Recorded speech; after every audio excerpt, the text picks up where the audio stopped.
What up, guys? I apologize for the less than usual production level that I bring when I try to make an edit, but I wanted to get this one out there as quick as humanly possible because conversations are happening. People are asking when.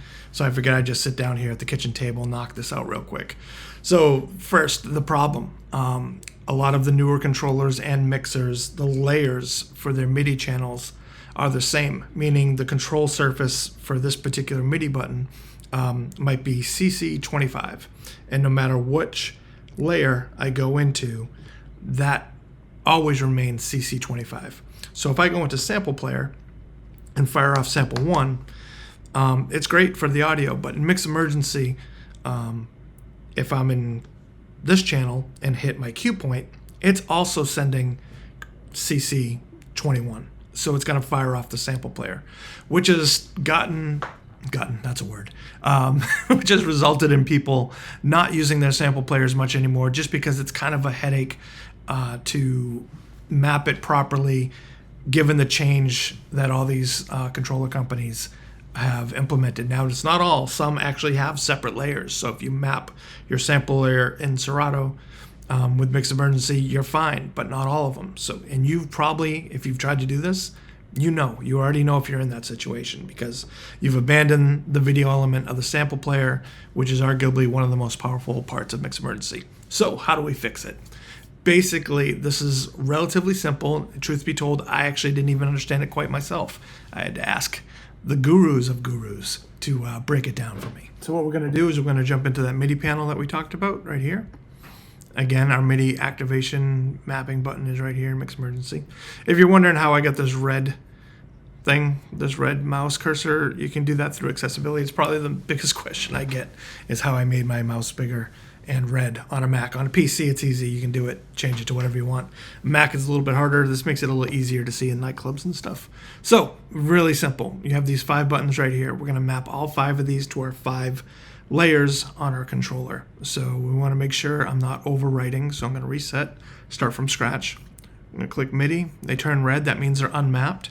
I'm going to click on B1, B2, B3, B4, and B5. Simple, right? Next thing you're going to do is we're going to go into the sampler layer, and we're going to go up here and we're going to map these buttons just like you'd normally map anything else. There's our first one, there's our second one, there's our third one, there's our fourth one, and we just keep going. We just keep going. We just keep going. Now, this is the part that you have to pay attention to. Once they're mapped, you click on this, you go in, and you click on the button that it is. So, in this case, these are going to be, what we say, button B4. So, channel mode 1, button B4. And we'll go to the next one. Channel mode 1, button B4. Go to the third one. You got to make sure you do them all. Channel mode 1, button B4. Fifth one, etc., etc. I'm not going to keep saying that. Maybe I should say it so I make sure I don't screw it up myself. Channel mode 1, button B4. Channel mode 1, button B4. Channel mode 1, button B4. I just did that one. Channel mode 1, button B4. You got to do this for each one. Now, the cool thing about this is if you want to do other shift things, like with stems and have it go to an effect or something, you can do that. So, okay, so now they're all mapped. And we'll get rid of this just so we don't have to see it. We can save it after. So as you can see right now, I'm in hot cue, right? So let's just load a track so we know that I'm not just making up stories here, right? No sample plan. You can see there's no sample plan. But if I go to the sampler, we got our samples.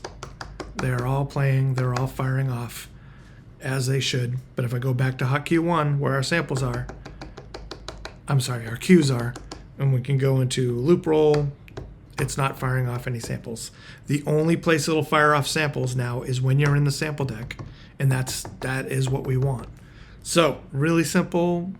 I apologize for the haphazard looking video, but I wanted to get out there as quick as possible. Thing to remember, last step, don't forget this.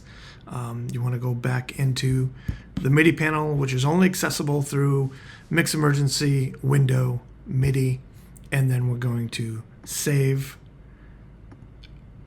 And I think I just overwrote that one. That's all right. I can go back and fix it. You can make as many of these as you want. And yeah, it's really simple.